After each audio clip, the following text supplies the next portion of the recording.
I remember this one summer, I must have been about 10. I'd spent months saving my allowance, mowing lawns, doing odd jobs. Every penny went into this really cool model rocket kit. 2 weeks I spent, meticulously gluing every fin, painting every detail. It was my magnum opus. And then, Mason happened. He thought it would be funny to launch it inside our garage. It exploded, scorched the drywall, shattered into pieces. I ran to my mom, tears streaming down my face, expecting, I don't know, justice? What I got was a sigh. You should have put it somewhere safe, Ethan. Mason was just curious. Curious. Chloe, my twin sister, she was always sharper, even then. She stood up from her homework, looked Mom dead in the eye. He destroyed Ethan's project on purpose. Make him replace it. But Nana Rose, our grandmother, she just cut her off. How dare you accuse your brother of malice? He's creative. Creative people make mistakes. Mason, of course, just walked away. No punishment. No replacement. No apology. Chloe and I got a lecture about being more understanding. That night, Chloe came to my room. Didn't say a word for a long time, just sat there on the floor next to me. Then, so quietly, she said, "We have each other." That was us, in a nutshell. Me and Chloe. Always each other, because no one else seemed to see what was happening. That dynamic, it was the blueprint for our entire lives. I'm Ethan, 28, a claims adjuster. Chloe, my twin, also 28, she's a vet. And then there's Mason, 31. Our older brother. The golden child. The reason our parents are drowning in a debt they'll never escape. Mason? He's professionally unemployed, his resume a collection of stories about why every job just wasn't the right fit. Growing up, Chloe and I developed our own secret language, what we called the escape code. 3 words, ready to bail. One of us would say it, and we were both out the door within 60 seconds. No questions. No hesitation. We used it at family dinners, holidays, birthdays, anywhere the favoritism got so thick you couldn't breathe. The pattern started early. When Chloe and I turned 9, we each got a used board game from a garage sale. Mason, turning 12 that same year, got a brand new motorized dirt bike. I asked Mom why. She said, he's the oldest. He needs bigger experiences. Chloe cut in, that doesn't track. What experience comes with a motor we're not allowed to touch? Nana Rose snapped, don't question your mother. Your brother has potential you two don't understand. Potential. That word followed Mason everywhere. When Mason was a senior and Chloe and I were freshmen, things just got worse. He brought home report cards with C's and D's, and Mom celebrated like he'd won a scholarship, took us to dinner, told him how proud she was. 2 weeks later, Chloe and I brought home straight A's. Mom glanced at them and said, that's expected from you too. You've always been the easy ones. The easy ones. The kids who didn't require attention, money, or praise. Mason got priority for the family car. Took it whole weekends. Returned it with dents and an empty tank. Once, he came home with the bumper hanging off. Dad asked what happened. Mason said, parking lot thing, not my fault. Dad sighed and paid for repairs. Then one night, Mason came home past curfew, clearly buzzed, keys slipping in his hand. Dad smelled it immediately. You've been drinking and driving? Just a couple beers? Mason shrugged. I'm fine. Dad took the keys, but didn't ground him. Didn't report it. He only said, be more careful next time. The next morning, Mom asked, want waffles, sweetheart? Like nothing happened. 2 weeks later, Chloe asked to borrow the car for a school event. Mom said, maybe next time. Your brother needs it more. That night, Chloe whispered, he drives drunk and gets waffles. I ask politely and get denied. They're terrified of telling him no, I said. Or they just don't care what happens as long as Mason's happy. Mason's senior year is when everything truly collapsed. He was supposed to be the first in our family to attend a major university, state school, business program. Promise. Potential. Nana Rose's favorite words. They threw him a huge going-away party, relatives from a state away, speeches about legacy. Meanwhile, Chloe and I, freshmen, knew the truth. Money was tight. Dad's overtime had dried up. Mom was working doubles. But they acted like they had a limitless college fund. 3 months into Mason's freshman year, he came home for Thanksgiving with a revolutionary business idea. He showed us a napkin covered in arrows and boxes. Told us he and his roommate were launching an app that would change online food delivery forever. Dad asked, "How much do you need?"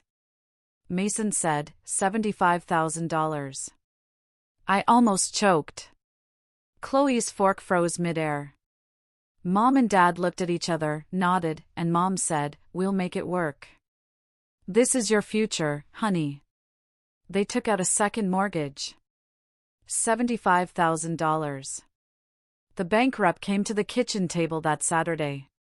Mom's signature trembled. Dad didn't look up. I asked, "Are you sure about this?" Nana Rose cut me down with a glare. "Your brother has vision. Stop being negative." Chloe tried again. "You're betting the house on a napkin sketch. What if this doesn't work out?" "You two have always been jealous," Nana snapped. "Mason is special. You're just worker bees." 2 years later, Mason dropped out. The app never launched. The roommate bailed. Mason blew through the investment money on clothes and nightclub tabs. He came home with half a degree and a closet full of designer trash. The mortgage payment jumped to $1,800 a month. The house deteriorated. Mom worked doubles. Dad let his truck fall apart. They were drowning. Mason moved back into his childhood room like none of it mattered. Slept until noon. Cycled through career ideas, real estate, crypto, sports betting, consulting. Each lasted about a week. One night, Dad pulled Chloe and me aside. His hands shook as he slid over a stack of past due notices. "We're 4 months behind. The bank sent a foreclosure warning. We have 60 days. How much do you need?" I asked. $1,200 a month, just until we stabilize." We both knew Mason wouldn't help. Chloe and I stepped outside. She whispered, "If we don't do this, they lose the house." So, we did it. $600 each, month after month. 3 years later, we'd paid $43,200. Mason? Maybe $5,000 total. We never got added to the deed. Never got a thank you. Some months, not even acknowledgement. I started keeping a ledger about a year into the payments. A simple spreadsheet, date, amount, confirmation number from the bank transfer. Chloe did the same. We compared notes every few months. We also tracked Mason's contributions, or his lack thereof. Month 7, Mason bought a $1,500 gaming computer. Chloe saw it being delivered. She texted me immediately with a photo. The same month, he told Dad he could only contribute $50 because money was tight. I saved that screenshot. Month 14, Mason took a weekend trip to a city in Nevada with his buddies. Posted photos on social media of him and his friends holding expensive drinks at clubs. That month, his contribution was $0. When Dad asked him about it, Mason said he'd had the trip planned for months and couldn't back out. Chloe took screenshots of those posts, too. Month 20, Mason started dating Olivia. She worked as a receptionist at a dentist's office. Too good for him, but somehow convinced he had potential. Mason started spending like he had a trust fund.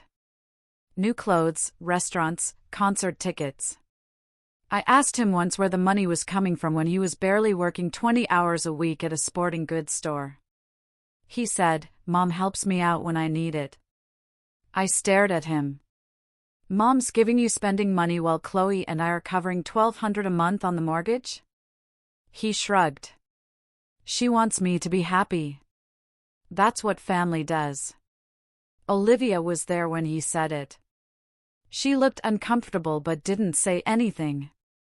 Just excused herself to the bathroom. I showed Chloe the ledger that night. Her folder had photos of Mason's new sneakers, screenshots of his restaurant check-ins, evidence of a lifestyle funded by our parents while they begged us for mortgage money. Around month 30, I met Scarlett. She worked as a graphic designer for a local marketing agency. Smart, direct, didn't tolerate nonsense. We met through mutual friends at a cookout. When I told her about the family situation, she didn't judge. She asked, "Are you okay with it?" I said, "Honestly, no, but I don't know how to stop without watching them lose everything." She said, "Maybe the person who should stop them from losing everything is the one who caused it." I sat with that for a minute. Then I asked her what she'd do. She said, "I'd walk away, but I'm not you. You have to figure out what you can live with." What stuck with me wasn't her answer. It was the fact that she didn't tell me what to do. She just made me think about whether I was doing this because it was right or because I was scared of what would happen if I stopped. A week later, she asked me if I'd thought about it more. I said, "Yeah, but I still don't have an answer." She said, "You're allowed to be stuck. Just don't let being stuck become permanent." By month 36, Scarlett and I were engaged. I proposed at a park near her apartment. Nothing fancy, just us and a sunset. She said yes before I finished the question. When I told my parents, Mom smiled and said, "Congratulations, honey." Dad shook my hand. Nana Rose said, "That's wonderful, dear." Then she immediately turned to Mason and said, "When are you going to make an honest woman out of Olivia?" Mason laughed nervously. "Working on it, Nana. Just need the right moment." Chloe pulled me aside in the kitchen. "Did you catch how fast they made your engagement about him?" I caught it. But there was one person who'd been watching all of this for years and finally decided to say something. Grandpa Arthur. Grandpa Arthur is Dad's father. Quiet guy, retired electrician, widowed about 10 years back. He'd remarried a few years ago and mostly stayed out of family drama. But he noticed things. He'd mentioned to me once during a holiday that the favoritism was getting ridiculous. I said, "You're not wrong." He said, "Your dad needs to grow a spine, and your grandmother needs to stop treating that boy like he's made of gold." Grandpa Arthur didn't come to every family gathering, but when he did, he paid attention. About 2 months before the wedding, Chloe and I were doing our usual twin check-in over coffee. We meet every Sunday morning at the same diner, same booth, same routine. It's where we decompress. She said, "I've got a bad feeling about the wedding. They're going to try something." I said, "They wouldn't.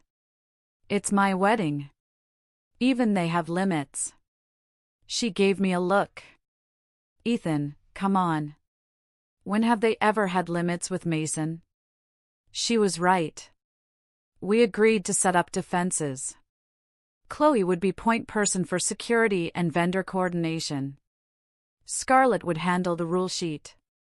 We'd make it airtight. But first, we had to survive the family meeting. 6 weeks before the wedding, Mom texted both Chloe and me. "Family meeting tonight, 7 p.m. It's important. Be there." Chloe and I grabbed lunch beforehand. She stirred her iced tea and said, "This is it. This is the ask. What do you think they want?" I asked. Money for something Mason-related? She said. Car repair, rent, maybe a loan. We were wrong. It was worse. When we walked in, the living room looked staged. TV muted, lights low. Dad sat stiffly in his recliner. Nana Rose perched on the couch, looking smug. Mason sprawled on the love seat like royalty. And Grandpa Arthur sat in the corner, arms folded, looking genuinely puzzled. He almost never attended these ambush meetings. Mom stood with her arms crossed, eyes sharp. Sit down, she said, voice sugar-coated and dangerous. Chloe and I sat. We exchanged a look that said, brace yourself. Mom started with, you know how much we want this wedding to be special for Ethan and Scarlett. I just clarified. Connor smirked. Nana leaned forward like a vulture about to land. Mom continued, since it's such a beautiful event, we thought maybe it could be about more than one couple. A chance for your brother to share in the joy. Nana Rose jumped in. Family should celebrate together. That's what makes events meaningful. Then Mason said it. I want to propose to Olivia at your wedding. During the reception speeches, right after the best man speech, it'll be perfect. Everyone will already be celebrating love. I didn't laugh. I didn't blink. No, I said. Mom's smile cracked. Don't be like that. It's one moment. Mason just wants to celebrate, too.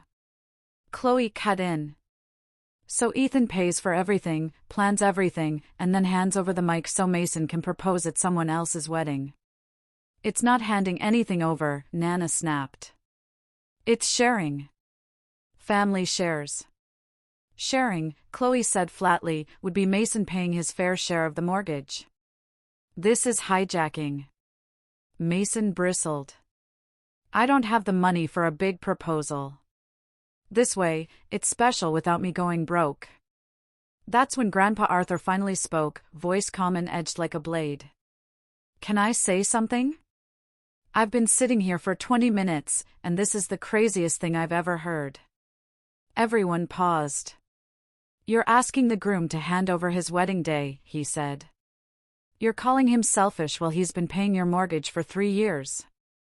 This favoritism has gone on since these kids were born.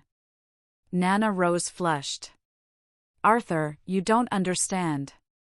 Mason is special. He finished. Yes.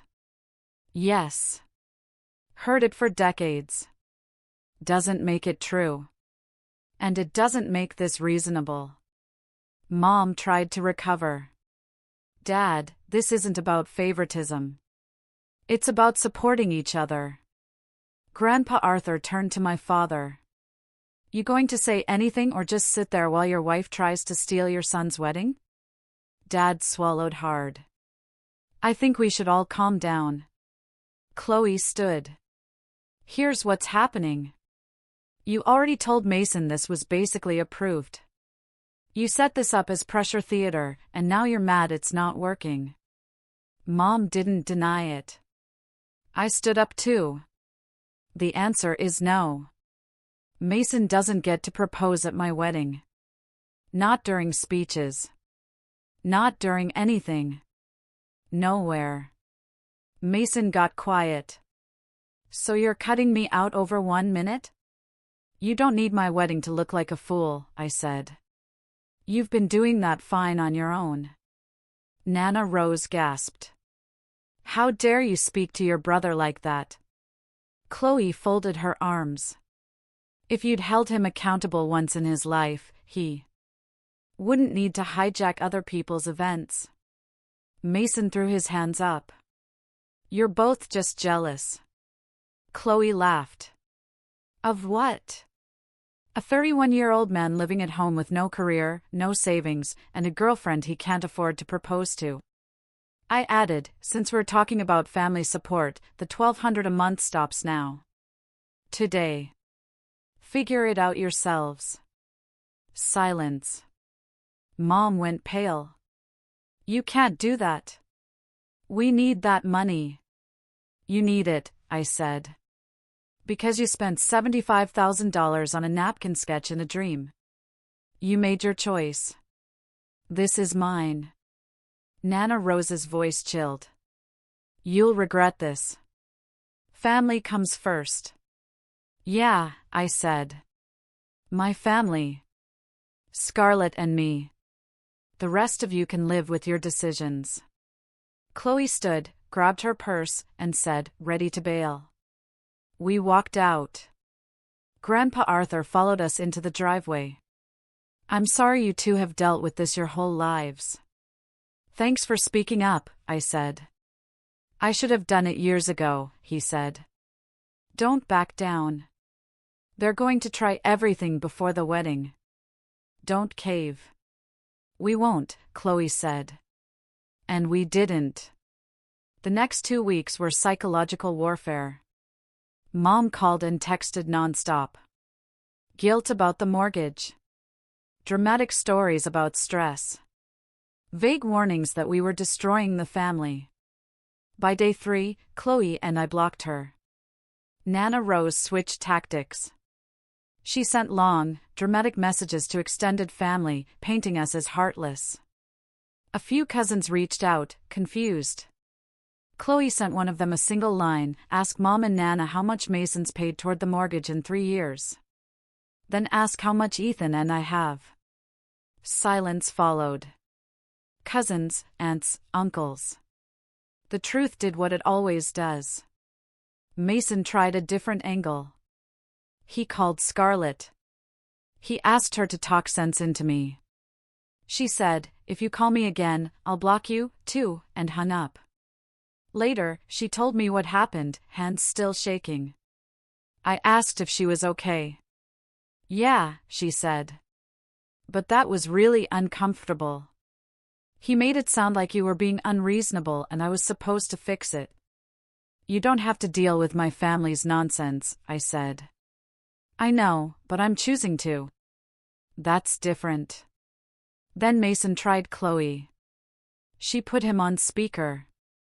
Mason, she said, if you show up at that wedding and try anything, security will remove you. You can't do that. I'm family. Family pays their share. You don't. So, right now, you're just a freeloader with an opinion. He hung up. But Mom made the real move. 10 days before the wedding, she called the venue pretending to be me and tried to add Mason to the approved speakers list. The coordinator asked for the password. Mom didn't have it. She got shut down immediately, and the coordinator called Scarlett to confirm. Scarlett added a note, no changes without password verification. Bride or groom only. When we heard, Chloe just said, I knew they'd try something. After that, we tightened everything. Chloe gave security photos of Mason and Nana Rose with clear instructions, watch them. Don't swarm the mic, stay ready. The layout was too open for constant guarding, and we didn't want a scene unless they forced one. Scarlett sent a rule sheet to immediate family, no surprise speeches, no unplanned announcements, no exceptions. Dad replied with a plain okay. Nana Rose sent a thumbs down emoji. Mason didn't respond at all. That week, Chloe did something I didn't expect. She pulled Olivia aside at a family gathering. I wasn't close enough to hear. But later, Scarlett told me what happened. Chloe told her, if he tries something public at the wedding and you're uncomfortable, you're allowed to say no. You're allowed to walk away. Don't feel trapped because people are watching. Olivia went pale. Has he said something to you? No, Chloe said. I just know my brother. You deserve to know you have options. Olivia hesitated, then admitted, I told him I didn't want a public proposal. Multiple times. He keeps saying he'll do something private, but then talks about big romantic gestures. I don't know if he listens. Chloe told her, then it sounds like you already know your answer. You just haven't said it yet. Scarlett said Olivia looked like someone had handed her oxygen. The night before the wedding, Chloe came to my place. Scarlett was out with her bridesmaids, so it was just the two of us. Chloe adjusted my tie even though I wouldn't wear it until the next day. "You ready for this?" she asked. "For the wedding?" "Yeah." "For the family drama?" "No." "We've survived worse," she said. "We'll survive this." I laughed. "Remember when we were 10 and you said we have each other?" She smiled softly. "Still true." We sat in quiet for a moment. Then she straightened up and said, "If they try anything tomorrow, I'll handle it. You stay with Scarlett. Don't let them pull you into their mess." "Ready to bail if needed?" I asked. "Always," she said, and she meant it. Every word. The wedding was at an outdoor venue with a lake, string lights, and enough space for 100 guests. We kept it simple: small ceremony, decent reception, good food, no drama. That was the plan. Scarlett's side showed up on time, professional, respectful, normal. My side showed up looking for a fight. Nana Rose wore a dress that looked like she was attending a royal gala. Mason showed up in a suit that fit him like a tarp, clearly borrowed. And Olivia looked like she wanted to disappear. Chloe spotted them immediately and moved into position near the security guys stationed by the reception tent entrance. The ceremony was perfect. I got nervous halfway through my vows, and my voice cracked. Scarlett squeezed my hands and smiled. For 25 minutes, Mason and Nana Rose didn't exist. Then the reception started. The speeches went smoothly at first. Best man went first, told a funny story about me falling asleep during a work training and waking up to everyone staring at me. Scarlett's maid of honor went next, heartfelt and sweet. That's when I saw Mason stand up. He was at a table near the back. Olivia was grabbing his arm, trying to pull him back down. He shook her off and started moving toward the microphone. Chloe signaled security, but Mason was closer to the mic than they were. He moved fast.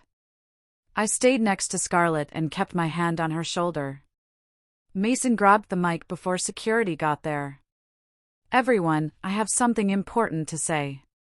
The crowd went quiet. I turned to him. I didn't yell. I didn't rush him. I just said loud enough for everyone to hear, "Quick PSA, folks. This isn't an open mic night. If you didn't pay for the venue, sit down." A few people laughed nervously. Most just sat frozen. Mason's face flushed, but he held the mic. "No, listen. This is important. Olivia, I love you." Olivia stood up so fast her chair scraped the floor.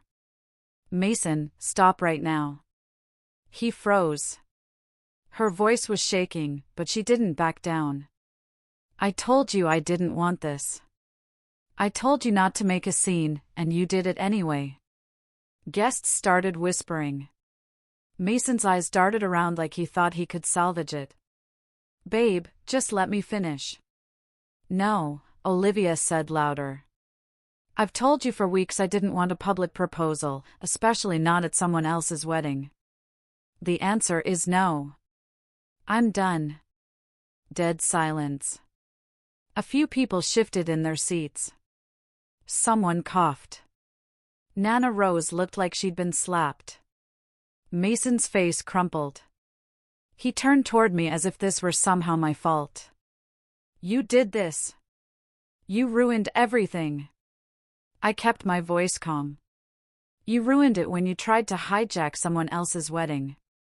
Don't blame me because she saw through you." More whispers, more uncomfortable silence. Mason's humiliation spread through the venue, but nobody was clapping. It was just awkward and tense. Security reached him. Two guys in suits, calm but firm. "Sir, you need to leave." Mason tried to pull away. "Oh, you can't do this." I'm family. Family knows better, I said. Security, please escort him out. A few scattered claps came from Scarlett's side. Most people just watched in silence as Mason got walked out. Olivia grabbed her purse and left through a different exit without looking back. But Nana Rose wasn't done. She stood up, cane in hand, voice sharp enough to cut glass. You selfish brat. You humiliated your brother in front of everyone. You're a disgrace to this family. I turned to her and said calmly, Security. My grandmother needs help finding her ride. That got more reaction. A few people actually laughed. Even some from my side, who usually stayed silent, were shaking their heads. Nana Rose sputtered, called me ungrateful, and stormed out. The rest of the reception was smooth. We danced. We ate. The best man made fun of my dance moves. Scarlett finally relaxed. Chloe leaned over at one point and whispered, That was the cleanest shutdown I've ever seen. We should have charged admission. But as Scarlett and I left the venue that night, she said, Can I tell you something? Of course. She took a slow breath before speaking. I was terrified Mason was going to ruin the whole day. I kept waiting for something to go wrong, and I couldn't enjoy anything until it was over. I said, I'm sorry. You shouldn't have had to deal with that. She shook her head gently. I'm not blaming you. I'm just saying this is what your family does. They turn every moment into something you have to brace for. They make you feel like you don't get to just be happy. Everything becomes about surviving it. She looked down at her hands, twisting her rings slightly, a gesture I'd never seen from her. And I don't want to live like that, she said quietly. Something in my chest tightened. Not guilt.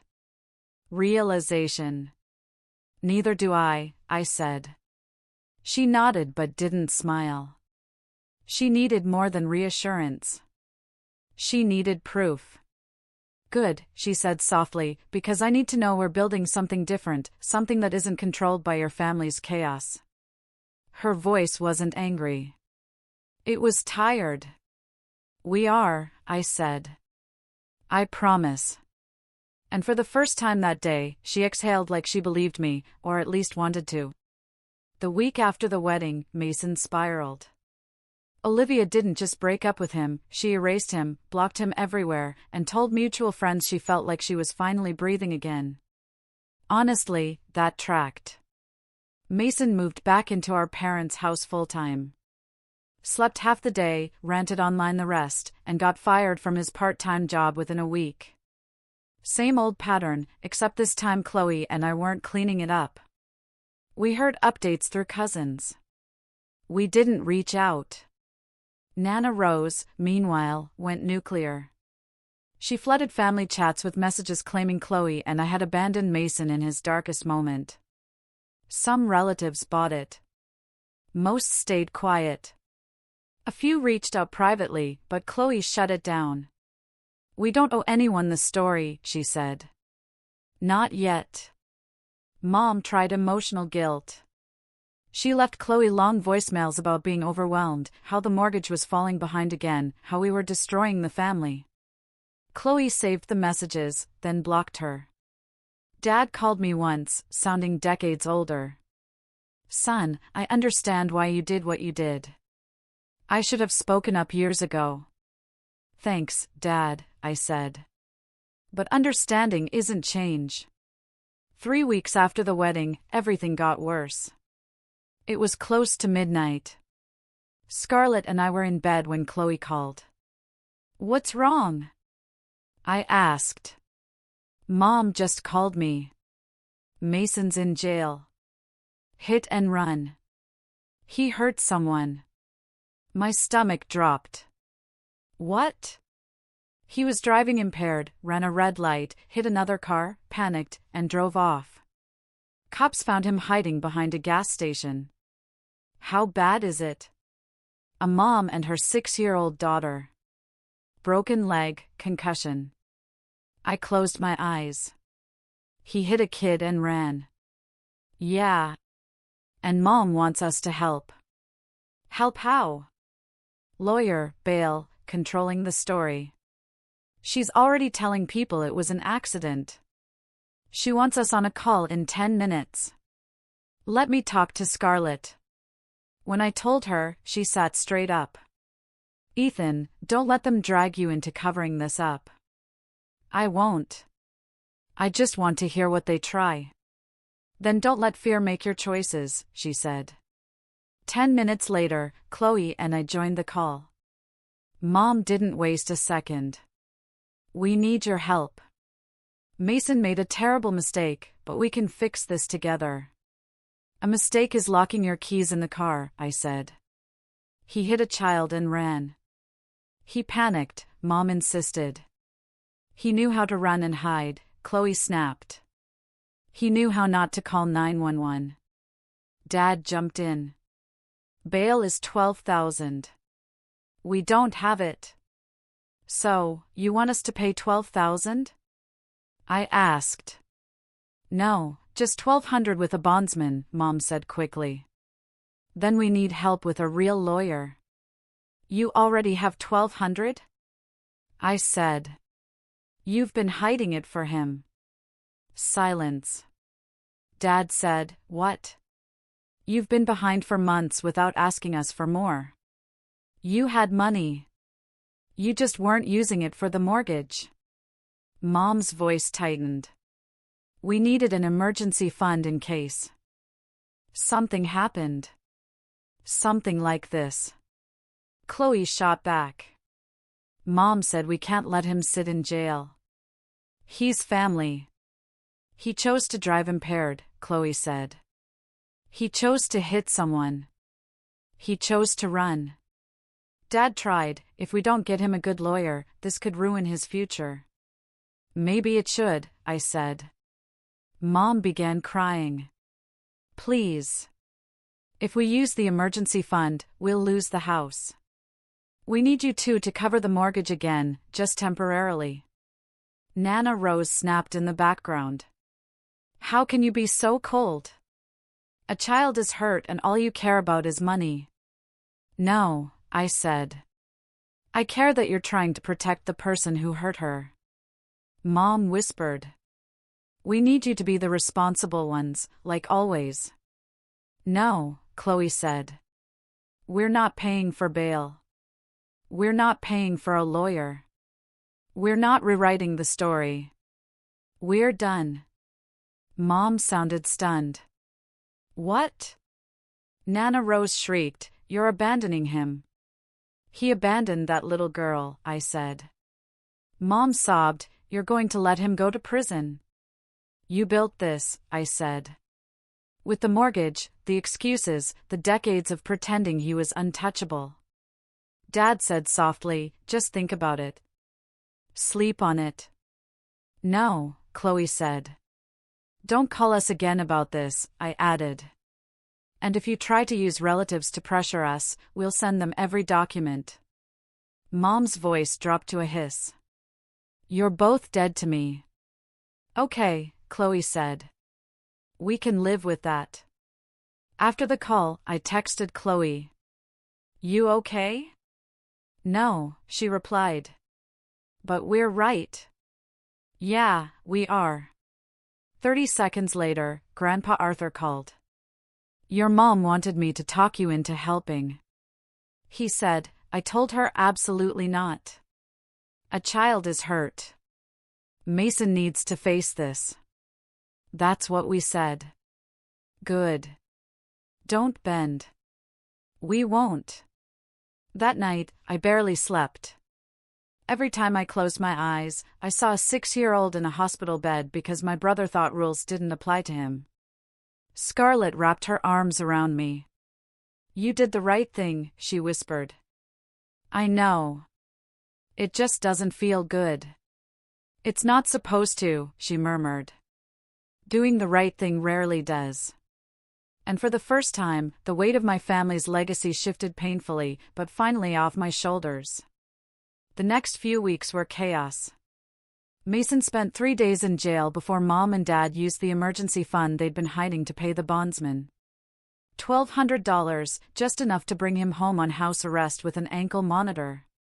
The court process dragged on while the charges piled up. The little girl's family hired a lawyer, and everyone knew a civil suit was coming. Mom immediately launched into damage control. She sent messages to extended family insisting Mason had panicked, that he'd made a terrible mistake, that Chloe and I had abandoned him at his lowest point. She left out the parts that mattered, the 6-year-old with a broken leg, the concussion, the fact that Mason ran and hid instead of calling for help. Nana Rose took up the banner, insisting Mason was being judged unfairly, calling Chloe and me heartless. For about 2 days, they controlled the story. Then Chloe sent the receipts. She didn't wait for anyone to ask questions. She sent a single message to every aunt, uncle, and cousin who'd been fed Mom's version. She attached the police report, our mortgage ledger from the last 3 years, and screenshots of Mason partying, eating out, and flashing new purchases while claiming he was too broke to contribute to the house. People responded fast. One cousin wrote, "I had no idea." Another said they'd been told it was just a fender bender. A third asked, "He ran from a kid?" Not everyone changed sides. 2 of Mom's sisters accused Chloe of exaggerating. One said, "We were making our parents look bad." Another insisted family was supposed to protect each other. Nana Rose doubled down, saying, "Mason never meant to hurt anyone." Then Grandpa Arthur finally said something. He wrote, "He chose to drive. He chose to run. The little girl is the one suffering." After that, the whole discussion went quiet. The family didn't unite. They fractured. Some stayed loyal to Mom out of habit. Some stayed silent. A few cousins sent Chloe and me private messages saying they supported us but couldn't say so publicly. One uncle called me directly and sounded like he was hiding in his own house. He said he believed us but couldn't get involved because Nana Rose would turn his life upside down. I told him I understood. Mom kept trying to build sympathy by calling distant relatives and old family friends. But the more details came out, the less her narrative held together. One aunt told her bluntly, "You taught him that rules don't apply to him." Mom hung up on her. Meanwhile, the mortgage fell further behind. Without the $1,200 Chloe and I used to contribute, Mom and Dad couldn't keep up with payments and legal costs. For months after Mason's arrest, they put the house up for sale. Dad called me when the listing went live. His voice sounded like it had been wrung dry. "We're selling. We can't keep it." I told him I was sorry. He said he should have stopped everything years earlier. The second mortgage, the favoritism, the denial. He said he was too weak to stand up to Mom and Nana Rose. I didn't know what to say, so I told him it wasn't too late to change. He said, "Maybe not," but the house was gone. 6 weeks later, it sold at a loss. They moved into a small rental across town, 2 bedrooms. Mason got one, they shared the other. Nana Rose stopped speaking to us altogether. She moved in with her sister and sent a final message saying, "We destroyed the family." Chloe told her, "We just stopped fixing what you broke." 8 months after the wedding, Mason took a plea deal. 18 months in county jail, probation, community service, restitution, long-term license suspension. Mom called Chloe crying the day it happened, asking how they could do this to her boy. Chloe told her the girl he hit could have died. Mom hung up. Life moved on for the rest of us. Scarlett and I started saving for a house, now that we weren't funneling money into someone else's mortgage. We went to open houses, talked about kids, talked about peace. Chloe started cutting out any other obligations in her life that felt like they belonged to someone else. She told me ending the payments was the first moment she'd ever felt she wasn't living in a trap. We kept our Sunday diner meeting, same booth, same cheap coffee, same unspoken promise to leave anything that tried to pull us backward. About 10 months after the incident and roughly 2 months into Mason's sentence, Mom asked to meet with Chloe and me. Chloe said no immediately. I talked her into it, not out of hope, just curiosity. We met at a coffee shop downtown. Mom looked older, smaller, like the years had finally caught her. She sat down and took a long breath before saying anything. Then she said, I was wrong. She admitted everything, enabling Mason, prioritizing him, taking out the mortgage, expecting us to clean up the mess, and blaming us when it all fell apart. Chloe asked her why now. Mom said, because I lost everything. The house, my mother won't speak to me. Mason's in jail. Your father barely speaks to me. And you too, you're gone, too. I have nothing left. I asked her if she was apologizing because she meant it or because she was out of options. She said she didn't know, just that she knew she'd been wrong. Chloe asked if she understood why we didn't help with Mason's case. Mom said she thought it was because we didn't want to enable him. Chloe told her no, it was because a kid got hurt and Mason ran. Mom nodded and said she was trying to understand. I told her that if she wanted a relationship going forward, things had to change. No more money, no more guilt, no more excuses for Mason. And she had to acknowledge the damage she'd done. Mom said she would try. Chloe told her trying wasn't enough. We left it there. No hugs, no dramatic reconciliation, just a possibility with conditions. A year after the wedding, Scarlett and I closed on a house. 3 bedrooms, small yard, quiet street. We invited a few people over. Chloe came. Grandpa Arthur came. Dad came alone. Dad took me aside and told me he was proud of me. That he wished he'd protected us years ago. That he wished he'd told Mason no. I told him he was here now. And that counted for something. Later, Chloe and I stood on the deck as the sun went down. She said, we survived. I said, yeah, we did. Ready to bail? Always. Mason eventually got out of jail. He moved in with Nana Rose at her sister's place. Last I heard, he was blaming us for everything. Telling anyone who'd listen that we'd ruined his life. His wages are garnished. His license is gone for years. He's stuck. I don't feel bad. Not after everything. Scarlett and I are good. Chloe is thriving. And the escape code still exists. Not as survival anymore, but as a reminder. We made it out, and we built something better. What do you think was the toughest part of our journey?